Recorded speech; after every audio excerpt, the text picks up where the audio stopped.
back on this 2021 Toyota Sienna hybrid. Forgot to mention one other thing. Look on this one here. As of right now, the superheat, taking the superheat coming out of the evaporator, is right at about 2. Our subcooling is around 7.5, but look where I'm taking my subcooling at. Let me show you where I'm taking my subcooling at. I'm taking the subcooling at before the heat exchanger. Let me take the subcooling after the heat exchanger and see. So here's the heat exchanger. This is the internal heat exchanger. Let's see if I can clamp onto that. Okay, it's not going to be very friendly for me. And that's a really thin pipe back there. I'm going to have to put you guys down right now. I'm going to set you down, and I'm going to have to let go of the camera and see if I can do this. I need to take up some slack inside that connector. The connector, that pipe is too thin. That's a super small, that's like a 5mm pipe or so. Really small, right about there. Okay, so I'm just taking up the slack. So now let's see what the subcooling is. Wow, look, the subcooling changed. What was the subcooling? Go back in the video.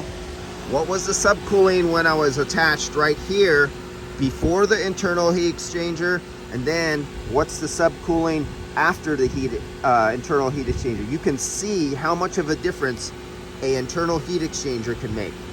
Now let's look at the superheat from the rear. I have the rear AC on. Let me see if I can feel that it's on. Yep, it's on. Okay, so I'm gonna attach to the rear evaporator, and I won't be able to get at the rear evaporator is way back there and it's hidden, I can't get to it. So I'm gonna touch way up here. So there's gonna be a few more degrees of subcooling added. Superheat, I'm sorry, superheat. So we're at a 2 superheat out of the front evaporator. Now let's see what the superheat off the rear. So that's the rear. Now I'm attached to the rear evaporator for the rear passengers. 34. Got 34 degrees of superheat. I wonder if I can attach somewhere here with the remote. Oh yeah, and you will have cold. Can I get a hold of a pipe back here? Where is it? I don't think we're going to have that kind of luck. And I'm not really gonna jack this car up and get under the, no, I'm not gonna get it. Never mind. Sorry guys, I cannot get. I'd get out one of my Bluetooth remote clamps. Yep, we're cold. It's coming out 35 degrees out of the dash right now if you wanted to know. So that's 32, yeah, we're saying at around 32 degrees superheat at that point. But that pipe is picking up heat because that pipe is not insulated, and the exhaust pipes, the manifold, the catalytic converter go back there. It heats the underside of the car. So you have heat that is rolling off of the exhaust that is adding heat to that rear evaporator line, and that's why we're getting 37. If I were to take that clamp and go to the rear evaporator, it too would probably be about a 5 superheat or so right at the evaporator, because you pick up that much. Now let's come all the way down to the compressor and see what the superheat is at the compressor. So now we're coming, we have the Y, we have the rear, if you could see, we have the rear up there coming to a T and a Y right there with the front. They're coming together. So we have one at 2 superheat, we have one at 32 superheat. They're coming together, they're coming through the heat exchanger. It's picking up some more heat from the hot liquid line that is feeding into the internal heat exchanger before the liquid line comes out again. So it'll pick up a little more superheat. Then we'll have it at this point. So let's take the superheat right after the heat exchanger and see what the temperature difference is and the superheat at that point. So now we're going to take the superheat. We're right here. We're right by where we're taking our pressure of the low side. We're right after the point of hot refrigerant being fed into here. And you should see, and in between, it'll be higher than the 2, but it'll be lower than the 32.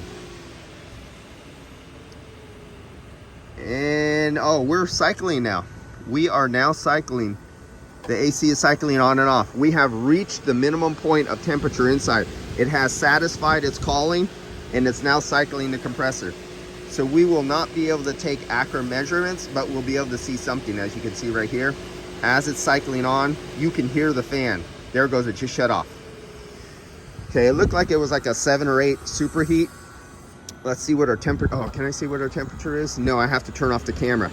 But I'm betting it's about 34 degrees coming out of the dash, because while it was running this whole time while I was testing, it's been 35 degrees out of the dash towards the last 5 minutes. And I'm thinking it's probably satisfying somewhere around 34, maybe 33 degrees Fahrenheit out the dash, but I know it was at 35. But now the compressor is actually kicking off and you can hear it. Let's listen to the compressor. I'm gonna bring you down there. You're gonna hear the noise of the fan. I'm sorry about that. You can see the fan running and you can see the fan turning off and you can hear it. I'm gonna put the listen. Did you hear the kicking of the fan? The compressor?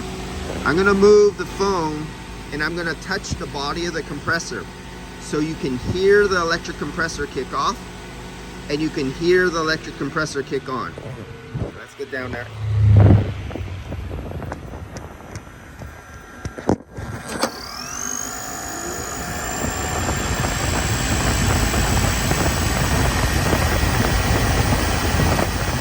You can hear the electric compressor. Sorry about the fan noise. I'll let it go on and off one more time.